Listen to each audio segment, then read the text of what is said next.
part 6 of this little episode 100 mini series. We have ditched the phases because at this point, after phase 5, it's really just phase 5 plus. We have a significant amount of coins. We're pretty much just adding a little bit to our bag, really, in terms of coin making methods. There's not a whole lot of new stuff we can really learn, but we're really taking everything we've learned basically up until this point, and we're gonna watch pretty much my coin total rise significantly over the next coming weeks. By the way, I forgot to shout out this YouTuber, J Money Good. He gave me a shout out very early on in my YouTube journey. So he is really smart when it comes to market making videos, coin making videos, market videos.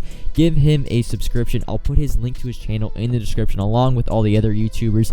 This really whole mini series is kind of a coin making guide, you guys. I want a little step by step. Really, when someone asked me down in the comments, right, how'd you make your coins, I kind of linked in this video, but it's also to help you guys, so I'm giving you guys some YouTubers really that you guys should check out that will really help you along your coin making journey. But back kind of to the mini series, we're at episode 56, and well, at this point, we have fully invested into the Team of the Week method. 88 overall Deebo Samuels, because yes, the Team of the Week overalls now they've been boosted. We went from 87 to 88 overall, so we've been buying these Marcus Williams and these Deebo Samuels at about 50,000 coins. We had taken our 7.5 mil that we kind of had as a budget, and we threw half of it into the Team of the Week method, because you got to understand, we've been making 10 to 15 all the way up to 20% on these cards. So now you guys, when you're doing the Team of the Week method, if you put 500k into it and you're making 20%, well, that means you're making about 150k off that 500k. And you have to understand, when I'm putting, let's say, 3.5 mil, and I'm even just making 10%, right? That's 350k. I was making 20%, as you see through these Deebo Samuels. They went up to 60,000 coins, so I was making like 20% per card. So I was throwing in 3.5 mil and basically coming out with 700, 800k profit every single week through the Team of the Week method. Marcus Williams and Deebo Samuels, and eventually they actually went all the way up to 66,000 coins. Remember, we bought these cards at under 50, sold for 66. That is where that 20% profit came in. So put in 3.5 mil and got a return of about 700k plus. But now we've talked about the Team of the Week method. Now we're really getting into what I call the cruise control method. This is when you get unlimited amounts of coins. This is really when this is what you want to put your focus to, and it's the LTD investments. This is gonna be our first true, other than Leo Collins, our first true LTD investment. Marcus Maye and Rodney Hudson. When they came out, we ended up buying them for 450,000 coins. Actually, we bought them each for 400,000 coins. This was, remember, for limited time cards, you always buy the second day or the last day they're in pack. So we bought these cards. They came out Thursday. We bought them Friday night. Marcus Maye and Rodney Hudson we had bought for 400,000 coins, and just the next day, from episode 59 to episode 60, we saw them spike all the way back up to 600,000 coins, and I eventually sold them off. I sold Marcus Maye. He didn't really go up that much, but he did go up eventually. I sold Marcus Maye, I believe, for 600,000 coins. I sold Rodney Hudson for 650,000 coins. That really sparked the idea, and basically the, how do I say it? I don't really have the word to say it. Getting a little tired trying to make these videos. But episode 60, we also saw Michael Vick and Charles Woodson come out. These were probably the biggest legend drop to this day, and we really saw a huge market crash. We were also adding to our legendary set method. Ted Hendricks now became really profitable. Not as profitable in the early days as Jerry Rice and Mike Haynes, where we were making like 50k a card, but 25k profit basically per set. When we added Mike Haynes, now we have Jerry Rice, now we have Ted Hendricks, and we were doing about 10 to 15 of these cards every single weekend. There's the Marcus Maye, there's the Rodney Hudson. Now you can see all the legends. Basically, this was the prime of the legend set method. I'd be doing 10 to 15 of these cards each weekend, so basically in total probably around 60 to 70 sets, making 30 to 50k off of each card. And we really are going to see our coin total go from that 7.5 mil mark all the way up to that 10 mil mark. But we don't stay at that 10 mil mark just yet, because it kind of been that 2-week period where I am going to upgrade my team significantly. You notice the coin, or the overall actually total, goes from 89 all the way up to 92 or 91 overall eventually. So we went from 7.5 mil all the way up to 10 mil. But remember, you always got to stay continuing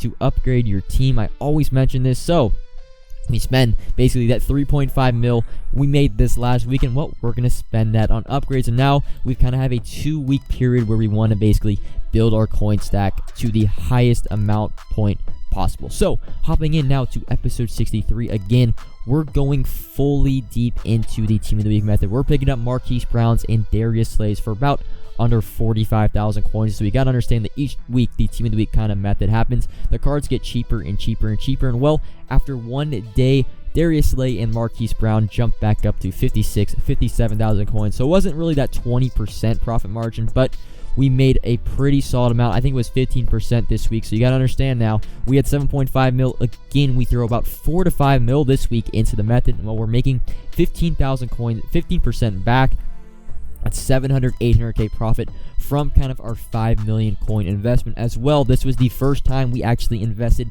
in the Team of the Week Limited. So first, we started in this kind of phase, or I don't really want to call it phase, but this kind of part 6, we started investing in Thursday limited time cards. Now we're adding the Team of the Week Limited kind of cards to our coin making arsenal. We pick up Will Fuller for 750,000 coins. And you see the Derrick Henry, I kind of didn't want to mention this, but we started picking up core elites in anticipation for most feared. Derrick Henry was pretty much the most obvious, most feared investment. We had bought one Derrick Henry, just simply one, at 95,000 coins a couple days prior. This was Thursday night. They announced the most feared cards, and while Derrick Henry's core elite went all the way up to 160,000 coins, we didn't sell him just yet. We actually waited the next day, and we flipped him for 240,000 coins. But actually, the big time investment, this is where I wanted to basically that 2-week phase where I want to take my coins and move 7.5 mil, and I want to get into the 10 million coin range. So I had some plans, some objectives, some kind of inspiration going into the most feared promo.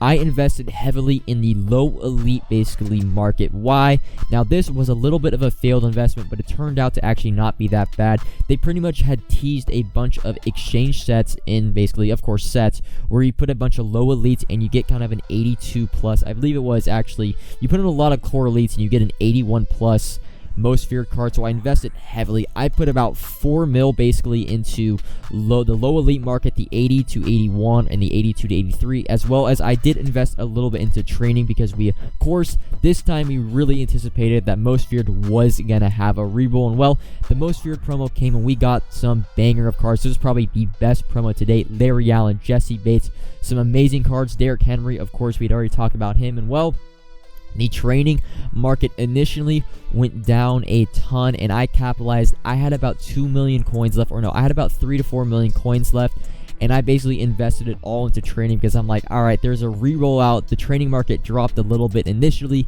I expect the training market to basically rise throughout the weekend, and well, it exactly did that. So we spent all of our coins basically into training investment, into the low elite method, or not low elite method, the low elite kind of investment. Now the low elite investment didn't really pan out, but the training market went up a huge. Basically, we were buying 92s kind of as a number to kind of understand. We were buying 92s at like 190,000, 200,000 coins Friday kind of afternoon, and by Saturday night these cards were all the way up to 250,000 coins. You got to understand, I put about 5 million into these kind of training investments, combined with like 2 to 3 mil we had in the low elite investment.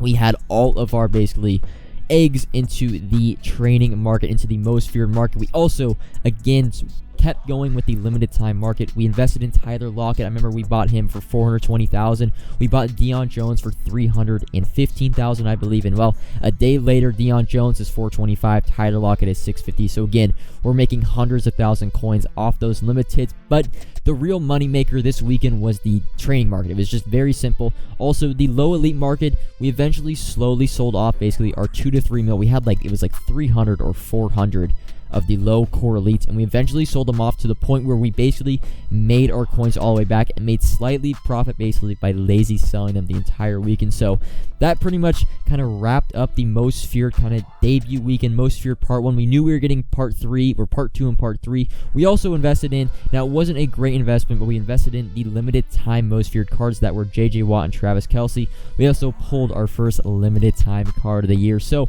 we had bought a bunch of Travis Kelce's at 290k, a bunch of JJ Watts at 290k.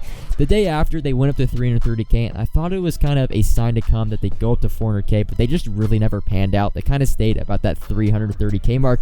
But you look in the top right of coins, we went from about 7.5 mil all the way up to 10 million coins. And well, episode 68, yeah, you're going to see our coins kind of go back down to 7.4 mil, but we started to invest into core elites. This was really what this episode was about. You notice the team actually didn't go up in overall because it's a part of my 2-week thing. I actually didn't upgrade my team at all during Most Feared Part 1, but the coins, we had started to invest in some core elites. We'd seen the success of Derrick Henry, and we started to invest in likes of Aaron Donald. We invested in DK Metcalf and a bunch of different core elites throughout the Part 1 of Most Feared Weekend. So that's why you see the coins down at 7.5 mil.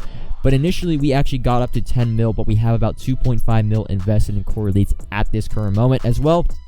We kind of added limited time investing, that being the Thursday limiteds, as well as the Team of the Week limiteds, as well as the Most Feared limited time cards kind of into our coin making bag. We've added now just another method. So on top of, man, you have the lottery methods, you have the arbitrage method, you have the Team of the Week investing, legend sets. Now we're adding investing. It's really what I like to call cruise control methods, because it's not a lot of hard work. You simply buy the cards, you store them in your binder. Well, we don't necessarily need coins right away. We have 5, we have 6, we have 7 million coins, to the point where we don't need coins instantly at this point. So we can throw these cards in my binder and hopefully they will eventually pay off. But that is going to be all for part 6 of this mini series. Moving forward, the episodes are going to get a little bit faster in terms of the span episode. We're going to go like episode 70 to 85, then 85 to 100, because really, like I said, we're on cruise control now for our coin making methods. We're just really focused on investing and spending as little time as possible in the game, but making the most coins possible.